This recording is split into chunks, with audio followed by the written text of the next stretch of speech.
Emmanuel Macron a rappelé cette semaine sa volonté d'aller au bout de cette réforme, qui vise à réduire la mortalité sur les routes secondaires.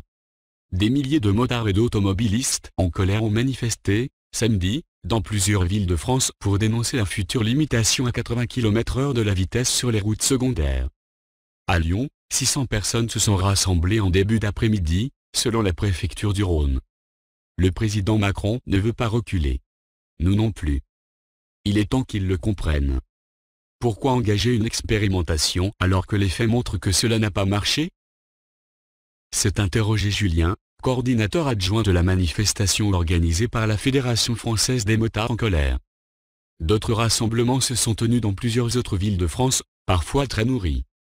À Strasbourg, plus de 2000 motards ont ainsi investi la place de la République, où planait une forte odeur de pneus brûlés, a constaté un journaliste de l'AFP. Le soutien s'amplifie. Quand Édouard Philippe dit qu'il restera droit dans les bottes, on veut lui dire que, nous, les bottes on connaît, et on le restera aussi, a assuré François-Dylan Selger, responsable de la coordination pour le Bas-Rhin, avant de poursuivre. Les mêmes scènes se sont ainsi répétées à Clermont-Ferrand, Toulouse, Orléans et Grenoble, ou encore en Bretagne et dans le département de l'Orne. Le gouvernement avait annoncé le 9 janvier un plan de sécurité routière prévoyant la réduction de 90 km/h à 80 km/h de la vitesse maximale autorisée sur 400 000 km de routes secondaires. Principal argument avancé par le pouvoir, ces routes ont concentré 55% des accidents mortels en 2016. Mais la mesure est très loin de faire l'unanimité dans l'opinion publique. Selon un sondage AXA Prévention publié en début de semaine, 76% des Français restent opposés à l'abaissement de la limitation de vitesse.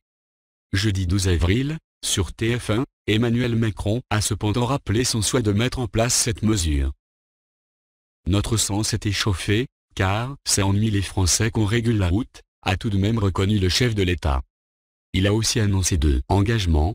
L'argent perçu par les contraventions sera accordé aux hôpitaux qui soignent les blessés de la route, et si la réforme n'est pas efficace, on ne la gardera pas.